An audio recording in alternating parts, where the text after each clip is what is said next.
Ya comienza, Aborteras, hacer de nuestras cuerpas espacio de vida plena, un podcast de las mujeres autoconvocadas de Macul. Como mujeres autoconvocadas de Macul, nos declaramos en proceso de defensa de las vidas, de nuestras vidas y del derecho de decidir en pro de ellas sobre nuestras cuerpas. Nos revelamos así de manera activa y oposición militante al discurso de la derecha conservadora, que a lo ancho de todo el globo intenta capturar para sí el concepto de vida, palabra del todo vacía en sus actos, llenos de impunidad e indiferencia sobre las vidas de miseria y explotación que producen y reproducen desde un modelo de desarrollo que nos mata día a día. Creemos firmemente, como dialogaremos en cada sesión de este programa, que la lucha por un aborto libre y seguro aporta así a la lucha por un buen vivir.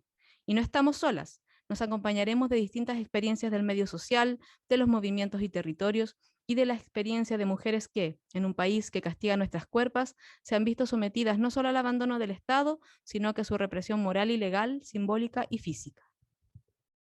Hola, soy Roberta y junto a Liliana les damos la bienvenida al cuarto capítulo de Aborteras, a hacer de nuestras cuerpas espacio de vida plena. Hoy nos acompaña Gloria Mayra, feminista, economista, coordinadora de la Mesa Acción por el Aborto Chile y es ex subsecretaria de CERNAM, hoy Ministerio de la Mujer. Hola Gloria, ¿cómo estás?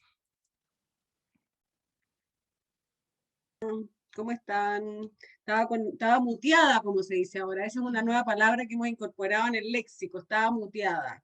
Un gusto estar con ustedes, chiquillas. Me encanta escucharlas y feliz de estar aquí conversando hoy, pues. Gracias por la invitación. Gracias. También nos acompaña Camila Maturana, abogada de Corporación Humanas e integrante de la Mesa Acción por el Aborto en Chile y de la Red de Profesionales por el Derecho a Decidir. Hola Camila. Hola Liliana y Roberta, encantada de estar en su programa, aunque no soy de Macul, pero la sigo en redes sociales, así que feliz que me hayan invitado. Muchas gracias. Y nuestra tercera invitada es Ana Pique Romo, abogada integrante de Amnistía Internacional desde 1990, como activista, coordinadora de diferentes equipos temáticos y presidente de la Junta Directiva. Desde 2011 se desempeña como directora ejecutiva de la organización en Chile. Hola Ana, ¿cómo estás? Hola, muy bien y muchas gracias por la invitación. Un honor estar aquí. En este capítulo vamos a seguir haciendo un diagnóstico de la situación actual del aborto en Chile, profundizando específicamente en lo que es la ley IBE, que como ya saben determina las directrices del aborto en 3 causales, cómo ha sido su implementación y las consecuencias en general para las mujeres. Y para partir esta conversación queremos hacer una pregunta más general y dirigida en el marco de los derechos sexuales y reproductivos, preguntarte a ti, Ana, ¿cuál es el diagnóstico general del aborto en Chile? Si hay algún número que refleje la cantidad de abortos que se realicen o de algún modo hacer una radiografía, aunque sea borrosa, de en qué situación estamos hoy.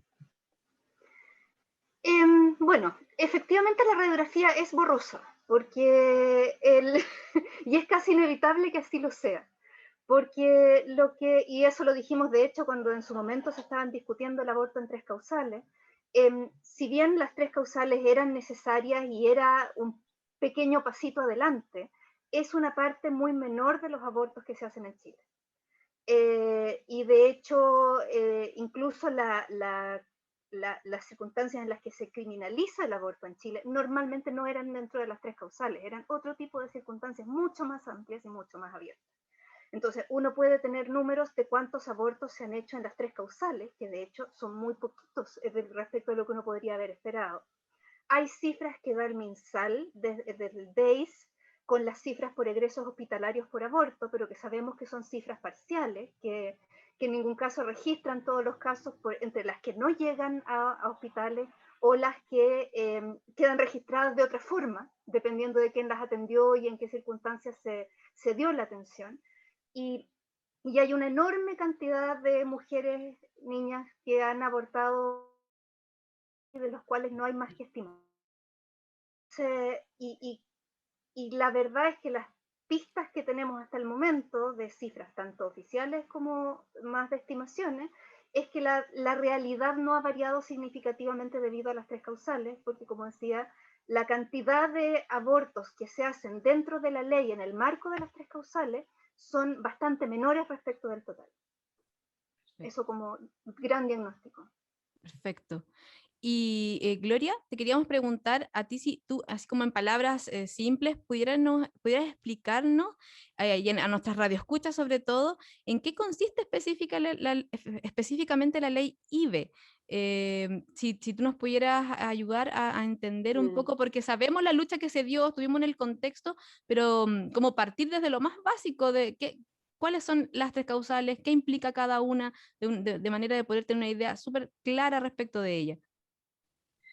Mira, yo creo que la pregunta es súper pertinente. Saben que Liliana y Roberta, y les quiero agradecer la pregunta, porque quienes estuvimos en el debate y como hubo tanta repercusión en los medios, tendemos a pensar que la ley es conocida y en realidad la ley no es conocida.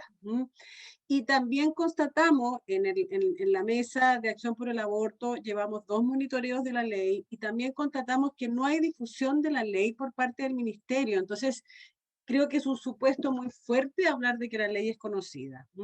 La ley IVE es la ley de interrupción voluntaria del embarazo. Incluso la palabra IVE, hay mucha gente que dice IVE, ¿IVE qué? ¿Qué es IVE? ¿A quién IVE? No, IVE es interrupción voluntaria del embarazo. Y fue un proyecto de ley que se presentó en el segundo gobierno de la presidenta Bachelet. No fue un proyecto que salió del movimiento feminista, yo creo que es importante decir esto, fue un proyecto que sale como un acuerdo de una coalición política, que fue la Nueva Concertación y que después se amplía la nueva mayoría en ese caso, que llega a un acuerdo frente a una demanda que estaba más que establecida en la calle. O sea, la necesidad de modificar la legislación de penalización completa del aborto en el país que nos dejó el dictador, ¿cierto? Desde el fin de la dictadura se venía demandando un cambio de legislación. Evidentemente, lo óptimo es tener una legislación que permita el aborto a las mujeres cuando así lo decidamos, por las razones que tenemos a bien esgrimir para ese efecto. Nadie mejor que nosotras podemos presentar por qué vamos a interrumpir una gestación. Pero en este caso, la posibilidad de salir adelante con una ley era en torno a 3 causales. ¿Cuáles son esas causales? Las causales son riesgo vital de la mujer gestante, ¿sí?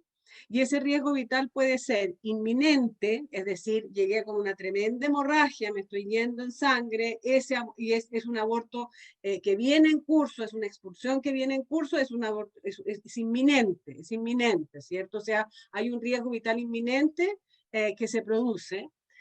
Y puede ser no inminente, cuando, por ejemplo, yo estoy sufriendo cáncer y el embarazo deteriora aún más mi salud y me puede llevar a un riesgo vital completo. Entonces, tienes esas 2 circunstancias. El riesgo vital, bueno, es el riesgo vital. La segunda causal es cuando existe inviabilidad fetal, letal, es decir, que esa gestación el ser que de esa gestación no tiene sobrevida, no tiene sobrevida. Incluso en la mayoría de los casos que hemos conocido alrededor del monitoreo, quienes como son en general embarazos que llevan a término o llevan muy adelante las semanas de gestación cuando se produce el aborto, son fetos que ya nacidos no duran más de 6 horas, 7 horas, o sea, son gestaciones que vienen con graves problemas de malformación y que no van a tener sobrevida. Esa es la segunda causal. Y la tercera es cuando el embarazo es producto de una violación. Esto que resulta más o menos sencillo decir, a la larga, cuando se trata de acreditar las causales, entra a tallar la opinión. ¿Sí?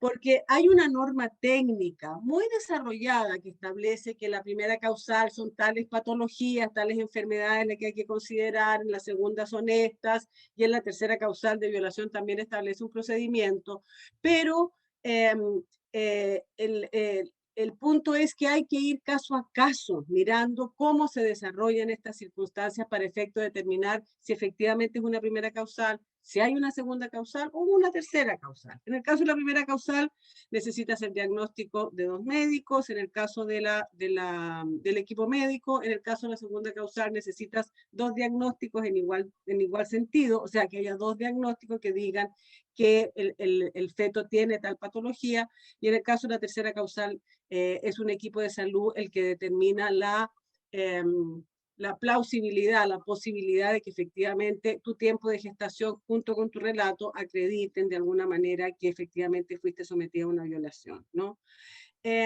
Fíjate que esas son las tres causales: riesgo vital, inviabilidad fetal y caso de violación.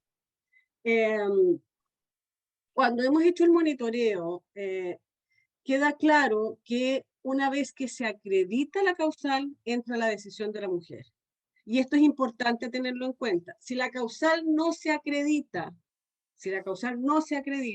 no hay posibilidad de que la mujer pueda interrumpir ese embarazo. ¿Me hago entender? O sea, llega la mujer con una posibilidad de tercera causal, generalmente derivada de la atención primaria.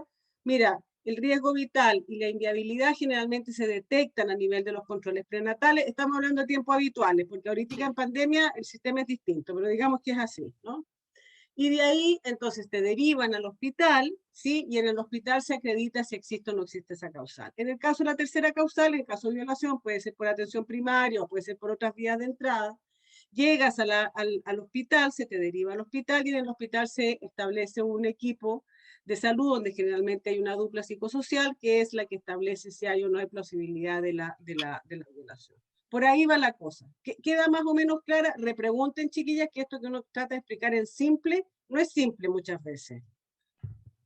Sí, súper. Una consulta. Como la ley garantiza en estas tres causales, mi pregunta es si es que garantiza, por ejemplo, la cobertura. También esa es mi pregunta. Si es que una mujer llega y tiene FONASA o llega y tiene ISAPRE o salud pública o privada, si es que tú entras dentro de estas tres causales, ¿eso garantiza que como la cobertura económica del aborto?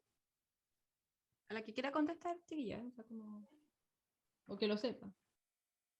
No, sí, claro que en el sector público, claro que acredita, es una ley que tiene financiamiento y tiene código FONASA y todo, ¿cierto? Eso sí. Y en el sector privado, también el punto es que si en el sector privado entras en un lugar donde te atiendes regularmente y es una institución que tiene objeción de conciencia institucional, ¿cierto? Se te va a derivar al sector público donde te va a tocar pagar. Interesante lo Eso de la sucede así. objeción, que también queremos abordarlo, pero antes preguntarle a Camila, que a propósito de lo que estamos conversando, si existe alguna claridad de número de abortos legales amparados por las tres causales a nivel nacional. Lo mencionó también Ana, como que eran poquitos, pero si hay como alguna estimación numérica, ya sea por cada una de las causales o en general, y lo más importante es como las dificultades en la aplicabilidad, como las situaciones específicas, además, por las que también por distintas realidades sociodemográficas las mujeres han podido o no acceder. Si nos puede hacer como un diagnóstico de eso. Bueno, muchas gracias. Bueno, son como distintas las preguntas que me estás planteando, pero voy a partir por una. Ya. Cuando estaba Gloria comentando las tres causales y estas garantías de atención, a mí me gustaría partir por señalar los aspectos positivos que tiene esta ley, ¿ya? Solemos siempre partir por lo negativo, pero lo positivo es que en estas tres causales, que como dijo Ana, son acotadas, son muy restrictivas, pero son situaciones sumamente graves que requerían una respuesta del Estado, y eso los organismos internacionales lo venían señalando desde hace de los fines de los años 90 incluso, y el Estado se mantenía retrasado en el cumplimiento de esta demanda, de este requerimiento internacional y de esta demanda ciudadana. Esta ley pone en el centro la decisión de las mujeres, en estos casos acotadísimos, pero es la decisión de las mujeres, las adolescentes y las niñas la que está en primer lugar y no la decisión de los equipos de salud. Los equipos de salud tienen un rol sumamente preponderante que puede llegar incluso a impedir el acceso a esta prestación, pero lo que plantea la norma es la decisión de las mujeres afectadas por la causal. Y eso es importante ponerlo en evidencia, volver a traerlo a colación, digamos, a propósito de evaluar esta política. Porque pone en un lugar a las mujeres como usuarias y sujetas de derecho en la atención de salud, que no se respeta en todos los ámbitos, pero eso ya lo vemos de ahí. Y lo otro es que no solamente es una ley, a pesar del nombre, que despenalice o que saque del Código Penal en los casos de interrupción del embarazo en estas tres causales. Es una ley que da garantías de atención de salud. que es lo que permite que no solamente, que no se sigan profundizando las desigualdades sociales y de género que caracterizan, digamos, lamentablemente nuestra sociedad patriarcal. Pero, lamentablemente, los aspectos negativos que tiene esta ley son muchos más que los aspectos positivos, uno de los cuales es que la propia ley reconoce e instaura en el ordenamiento jurídico chileno la figura de la objeción de conciencia que antes de esta ley no existía de manera legal, en ningún ámbito.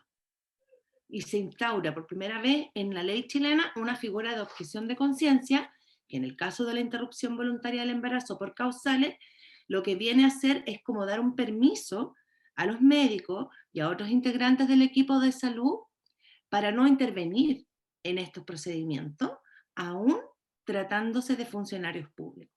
Y eso es una cuestión súper grave, porque la legislación chilena, además que no existía la objeción de conciencia, y yo creo que eso no es un punto menor, se instaura como un derecho de una manera totalmente anómala y apartada del carácter que tiene esta figura en el derecho internacional de los derechos humanos, que es una figura excepcional, estricta.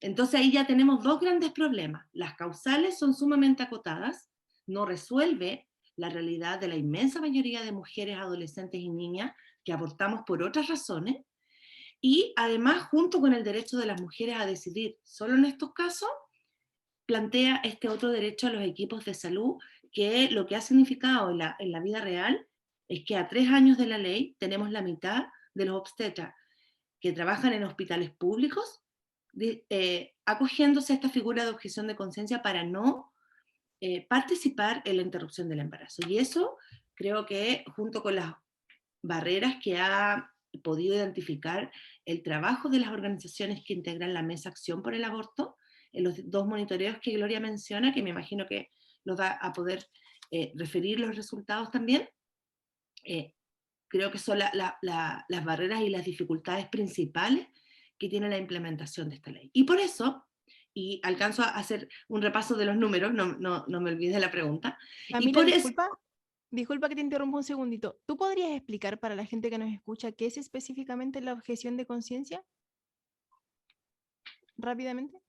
De la manera más sencilla que lo puedo explicar, porque a veces cuando uno está tan metida en un tema como que crees que las cosas son obvias, así que gracias por la pregunta, es como un permiso que le da la propia ley de aborto por causales a los médicos y a otros integrantes de los equipos de salud, a los anestesistas, a los técnicos que se desempeñan en pabellón, a las matronas de pabellón específicamente, un permiso que les da la ley para decir, si usted dice que es objetor de conciencia y firma este formulario, no tiene que participar de la interrupción del embarazo que una mujer requiera.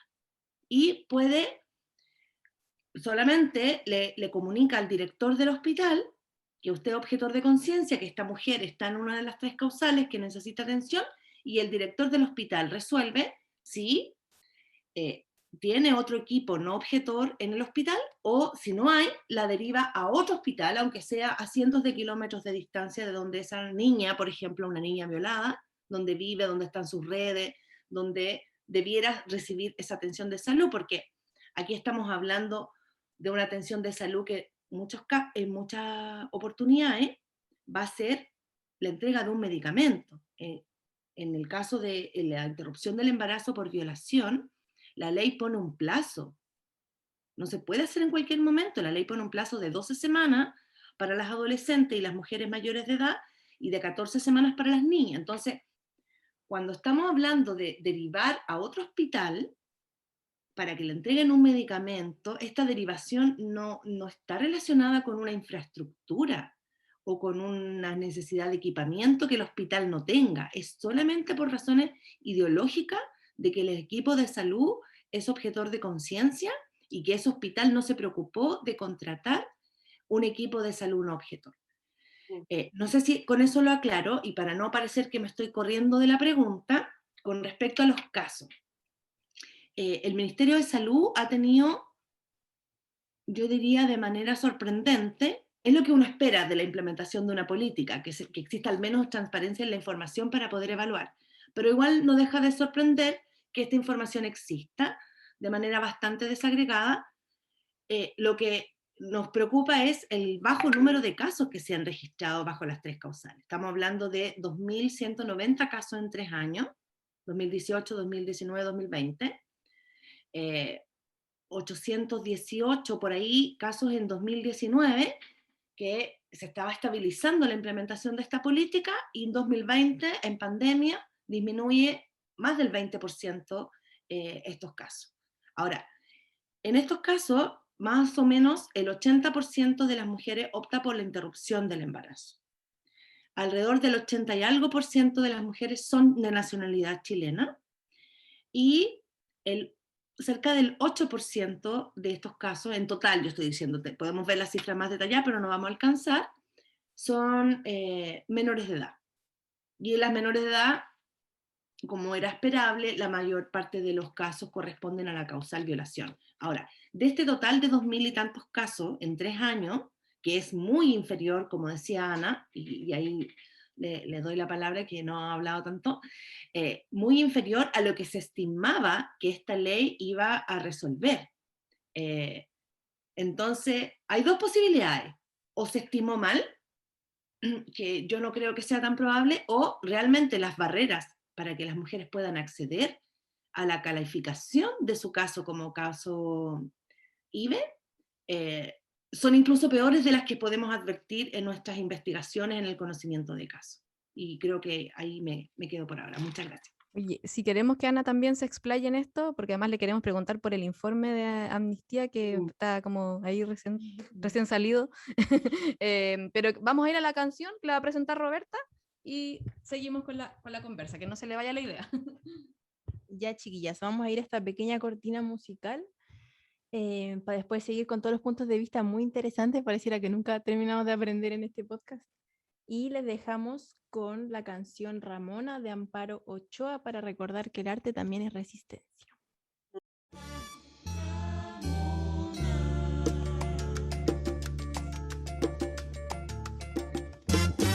Al tiempo de que él se fue, Ramona empezó a notar que estaba esperando un hijo.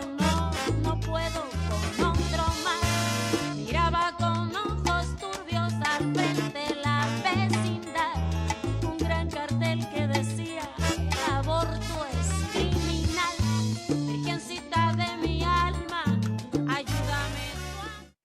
Bueno, y para continuar con la conversación, les recordamos que estamos con Gloria Mayra, coordinadora de la Mesa de Acción por el Aborto Chile, Camila Maturana, abogada de Corporación Humanas e integrante de la Red de Profesionales por el Derecho a Decidir, y también con Ana Piquer, directora ejecutiva de Amnistía Internacional Chile.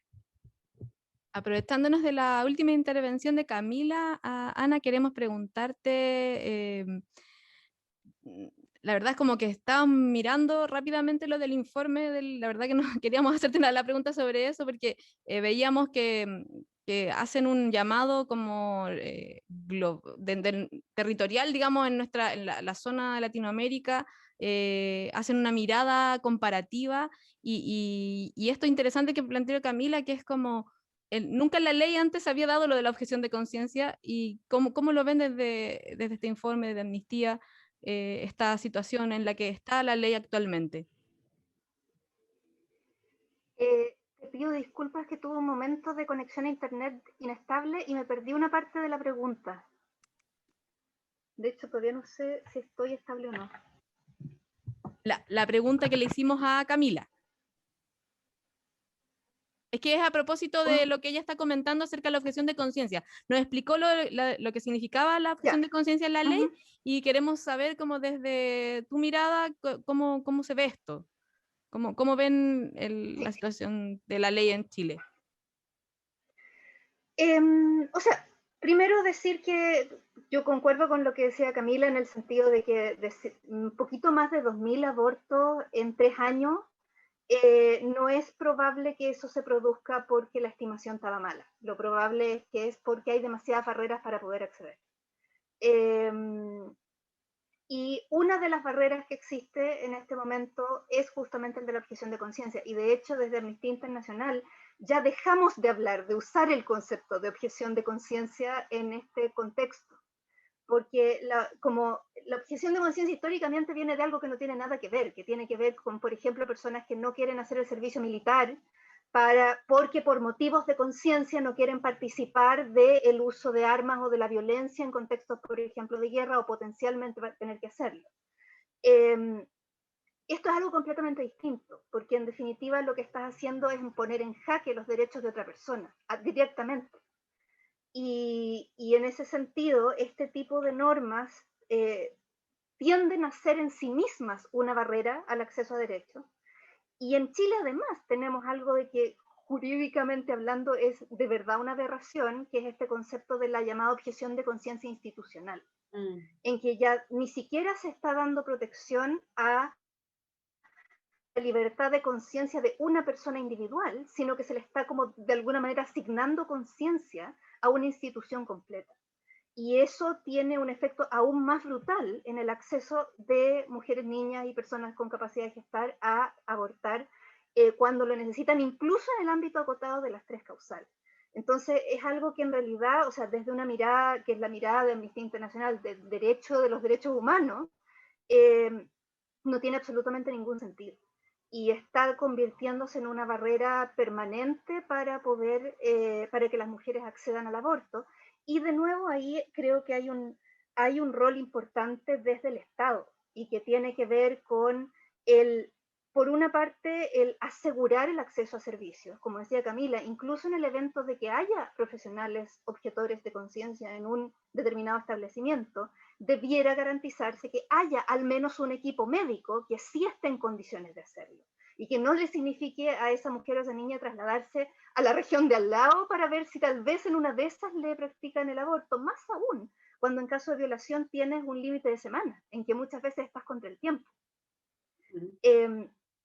Y el Estado también tiene un rol en difundir, en darle información para que la gente sepa lo que apuntaba Gloria en su intervención anterior, de que en general no se han hecho campañas para que las mujeres sepan cuáles son sus derechos, si es que se le niegan sus derechos, qué pueden hacer para reclamar. No hay información, que desde el propio Estado se esté garantizando el acceso a esa información. Y no solo eso, sino que además también los discursos que vienen desde el gobierno, por ejemplo, a propósito de la discusión ahora del proyecto de ley que despenaliza el aborto hasta las 14 semanas, tienden más bien a apuntar hacia profundizar el estigma de lo que significa abortar y de que abortar es malo en sí mismo, lo que no ayuda en lo absoluto a que las mujeres se atrevan a acercarse a un centro de salud a preguntar siquiera si puede ser que estén dentro de alguna de las causales. Y ahí hay una vulneración. Nuestra entrada en Amnistía son los derechos humanos y ahí hay una vulneración fuertísima y que lamentablemente en eso nos estamos quedando atrás. O sea, tuvimos la celebración de nuestras vecinas argentinas que avanzaron hacia una ley de aborto potente. Hay Amnistía Argentina, de hecho, estuvo al pie del cañón en esa pelea. Y bueno, acá aparentemente todavía nos queda bastante tiempo de lucha para poder llegar a ese nivel de legislación.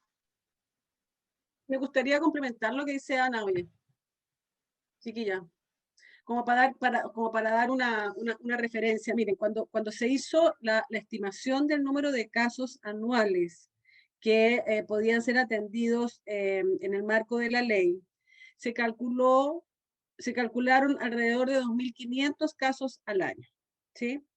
Y es importante hacer los cálculos, porque como es una política pública, el Estado tiene que asignar fondos. Entonces, una cosa es decir van a haber 100 y otra cosa es decir van a haber 1.000, porque te toca poner plata para recursos humanos, para insumos, para lo que fuere, ¿no? Para las mismas derivaciones, en fin. Se calcularon 2.500, de las cuales alrededor de 500, máximo 1.000, correspondían a la primera y segunda causal. ¿Cómo se estimaron el número de casos en primera y segunda causal, o sea, en riesgo vital y en inviabilidad fetal? Se calcularon con base en la evidencia científica, o sea, cuántos casos se producen generalmente al año, en fin, ¿no? O sea, hay una base, una estimación que se hace sobre una base de conocimiento científico. Y el resto, o sea, el gran número de casos tenía que provenir de la causal de violación. O sea, estamos hablando que entre 1.500 y 2.000 casos venían de la causal de violación. O sea, eran embarazos producto de violación. Ese número también se calcula sobre la base de la evidencia, se calcula sobre la base de la evidencia el número de denuncias por violencia sexual al año, que sabemos que está subestimada, y tienes ahí unas ponderaciones para lograr llegar más o menos a este número. Y si ustedes se fijan en el número de casos anuales de los que hablaba Camila, la causal que menos tributa a las tres causales en términos del número menor de casos es precisamente el de la tercera causal. Entonces una se tiene que preguntar y decir, bueno, entonces no hay tanta violencia sexual. No, al contrario, nosotras sabemos que existe mucha violencia sexual. Nosotras somos criadas para efectos de prevenir esa violencia sexual, ¿sí o no, chiquilla? Cuidado con quien ande, no ande sola, toda esta socialización en términos de evitar que pueda ser agredida sexualmente, porque sabemos que forma parte de la vida de las mujeres. Por lo tanto, la pregunta que una se tiene que hacer es, ¿por qué no llegan, cierto, esos casos que se estimaron? Y esa ausencia tiene que ver con la falta de información, tiene que ver con el estigma del aborto, porque si tú no informas sobre el aborto, no pones el aborto como un evento que nos ocurre en las mujeres en nuestra vida reproductiva, no solamente por violencia sexual, sino porque tenemos pérdidas, o sea, es un evento bastante común en la vida reproductiva. Si no informas y sigues manejando el tema como tabú, como un tema escondido, como algo malo, como algo de lo que no hay que hablar, evidentemente sumas falta de información y sumas prejuicio, estigma, castigo a las mujeres que llegan a plantearlo, evidentemente hay muchas que no van a llegar a preguntar por la posibilidad de un aborto en el caso de la tercera causal. Pónganse a pensar, chicas. Hablamos mucho de la prevalencia que existe entre las niñas y las adolescentes, que es alta la violencia sexual en niñas y adolescentes, ¿cierto? Ya. Y ahora piensen en la violencia sexual de las mujeres que viven con un violentador. Ahí también hay mucho embarazo que es producto de esa violencia sexual. Pero todo eso no se visibiliza y por lo tanto tienes un gran número de casos que efectivamente no llega. Y ahora, cuando es pandemia, peor aún.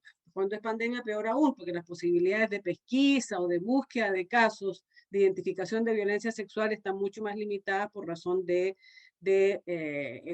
la concentración del personal de salud en la atención a la pandemia, el confinamiento, en fin. Entonces, que el número de casos no se acerque a lo estimado, es importante entenderlo que no es un problema de cálculo, sino es un problema de falta de voluntad política efectiva en poner en manos de las niñas, mujeres y adolescentes la posibilidad de interrumpir un embarazo cuando están al menos en alguna de estas causales. Chiquilla, y a cualquiera de las tres, con respecto justo a lo que estabas diciendo tú ahora mismo, Gloria, y se ha hablado mucho en los otros capítulos de la falta de información hacia las mujeres con respecto a las tres causales, cualquiera de las tres, ¿ustedes de quién creen que es la responsabilidad? ¿Si es del Estado, es del personal de salud, es de las instituciones o es de los tres?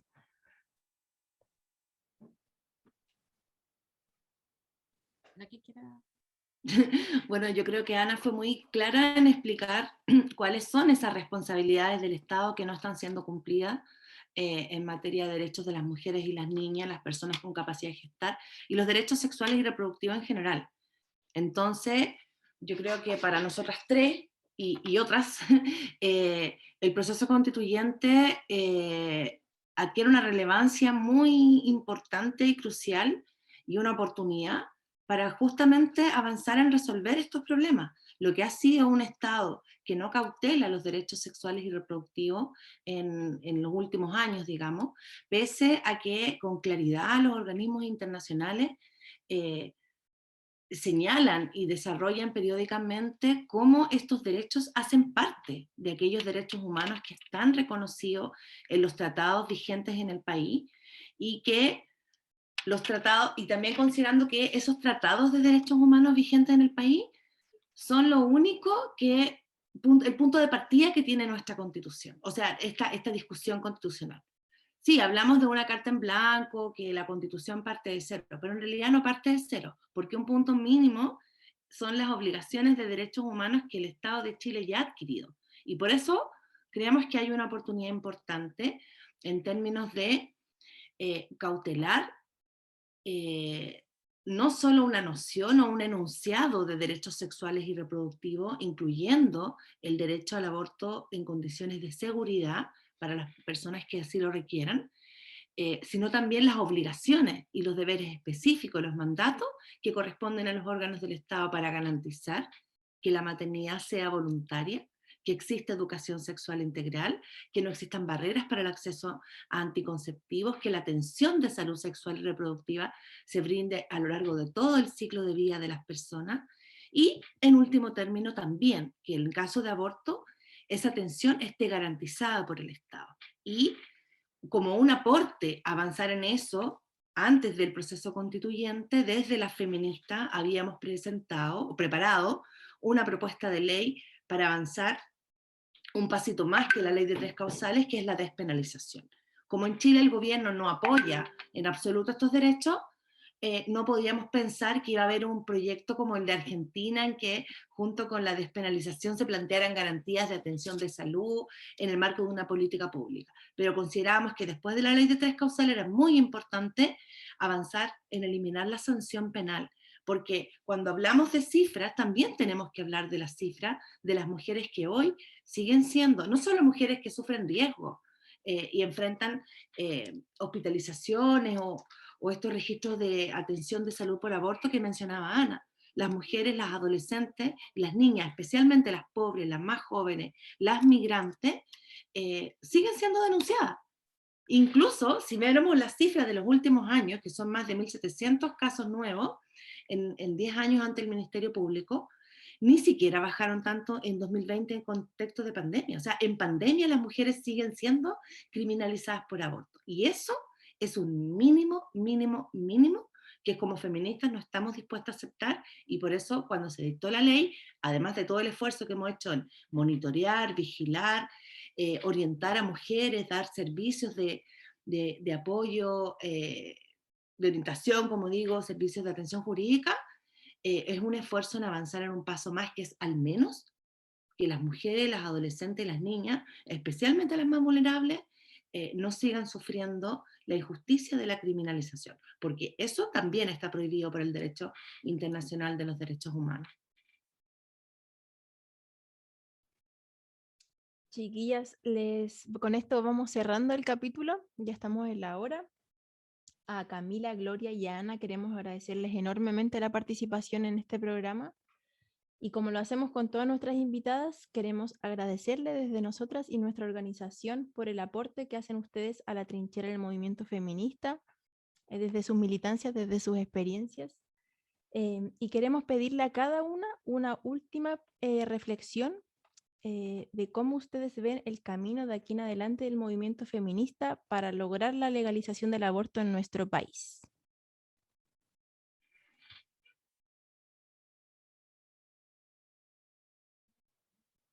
Dale, Ana. Le doy. ¿Cómo vemos el camino? Por lo menos de mi lado lo veo largo. Creo que no es algo que vayamos a lograr en lo inmediato, pero creo que lo bonito es que uno va viendo que la demanda desde la ciudadanía por los derechos sexuales y reproductivos y por el derecho al aborto sí va creciendo. Y eso va generando una presión. Y creo que eso es lo importante ahora, es eso, es ir generando esa presión para que ojalá en no tan largo plazo haya suficiente piso político para poder hacer los cambios que se necesitan. Creo que ahí la presión ciudadana es clave y como decía Camila, la discusión constitucional es clave para aprovechar de instalar estos temas y de poder ver que esto no sea tan largo como a veces parece. Gloria, ¿nos compartes tu última reflexión? Sí. A mí me parece que voy a sumar a lo que dice Ana, no voy a repetir, ¿no? O sea, me sumo y agrego. Que yo creo que nosotras, las feministas y las mujeres en general, tenemos que trabajar para efectos de que se entienda que es de sentido común, es elemental que nuestras decisiones en el ámbito reproductivo no pueden ser objeto de penalización. ¿Sí? Es como obvio, tiene que ser algo que se entienda así como que el sol sale todos los días. Nadie puede estar obligada a ser madre o a tener que dar una persona nacida en adopción? ¿Por qué tenemos que estar obligadas a enfrentar esas situaciones que no queremos enfrentar en la vida? Nosotras somos personas con condición moral inmensa para efecto de tomar decisiones todos los días. Todos los días, chiquillas, tomamos decisiones que son complejas. Todos los días. Y más en pandemia, y más en pandemia. De hecho, yo llegaría a decir que las mujeres llevamos en mucho sobre los hombros y sobre el cuerpo lo que ha sido la respuesta a esta pandemia. A través del sostén interno en la casa, ya somos profesoras, ya somos todo dentro de la casa, ¿cierto? Además de eso, el personal de salud, además de eso, las profesoras, o sea, las ollas comunes. Y resulta que no podemos decidir si queremos o no queremos ser mamás. O sea que mi decisión reproductiva, yo por mi decisión reproductiva voy a parar a la cárcel. Entonces, sí hay que hacer, siento que hay algo que tiene que ver con lo cotidiano, hay algo que tiene que ver con la vida de todos los días, que debe ser entendido, en términos de que nosotras y los cuerpos y las personas con capacidad de gestar somos las primeras y las últimas en decidir qué es lo que queremos hacer con una gestación, cuando no es una gestación deseada o voluntaria. Y creo que eso es de perogrullo, creo que es sentido común, es sentido común. Yo siento que tenemos una responsabilidad en términos de hacer esa claridad, de ponerla así como el sol sale todos los días, ¿sí? Y esto no es mi cuerpo es mío, no, es ¿por qué me tienen que obligar a mí a ser madre o a tener que dar a un ser nacido en adopción? Si son situaciones sobre las cuales yo debiera poder decidir libremente y con seguridad antes de llegar a esa realidad.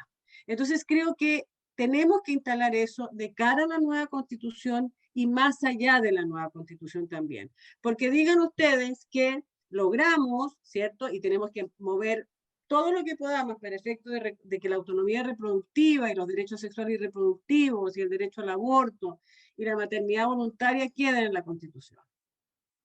Tenemos que hacer mucha fuerza para eso. Y después nos va a tocar hacer fuerza todos los días para que eso se implemente. Eso, así que hay pega, pero vale la pena. Así es. Camila. Gracias. Para no repetir, dos cositas. El feminismo es un movimiento global. Las mujeres no estamos solas en Chile haciendo esto. Esta lucha por los derechos sexuales y reproductivos, por la maternidad voluntaria, por el aborto seguro, legal y gratuito, es una lucha que se está dando en todo el mundo. Y eso es una fortaleza tremenda. Y yo creo que muchas veces en momentos de dificultad o de pequeñas derrotas nos sostiene.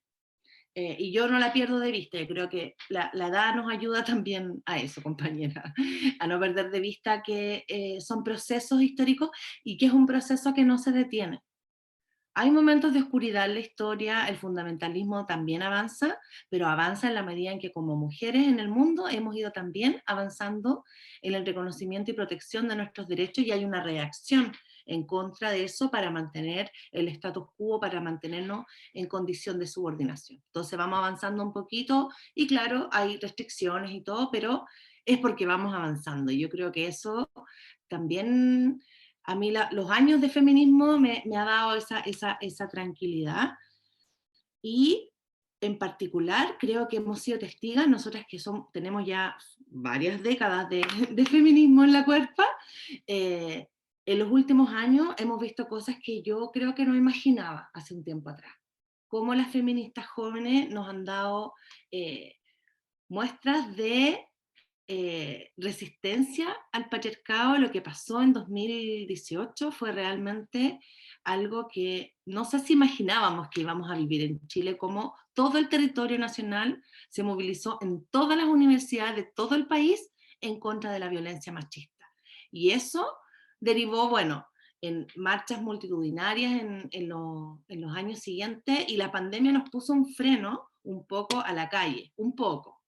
Pero estamos hoy día aquí con las mujeres, y quería mandar un saludo con las mujeres autoconvocadas de Macul, así como hay miles de otras mujeres autoconvocadas, convocadas sin permiso, convocadas en resistencia, articuladas, activándose en los territorios, y aunque estamos en pandemia seguimos haciendo. Yo creo que eso nos va a llevar hoy día, mañana o pasado mañana a materializar ese espacio de libertad, de decisión, de sentido común que dice la Gloria. Así que les saludo a las compañeras de Macul y muchas gracias por la invitación. Muchas gracias a ustedes. Saben que siempre al final de los capítulos hacemos estas últimas palabras y es tan bonito escuchar como la idea que tiene sobre el movimiento de aquí en adelante de cada una, porque aviva mucho la convicción para todas. Gracias por la invitación, chicas. Súper bien. Gracias a ustedes. Las queremos dejar invitadas para el próximo capítulo de Aborteras, a hacer de nuestras cuerpas espacio de vida plena, en el cual profundizaremos en la situación actual del aborto en Chile y los alcances legales de realizar o acompañar un aborto. También les recordamos que estamos al aire en YouTube como Mujeres Macul, en Evox y Spotify como Autoconvocadas de Macul. Abrazo enormes a todos y recuerden, será Será ley. ley. Será ley.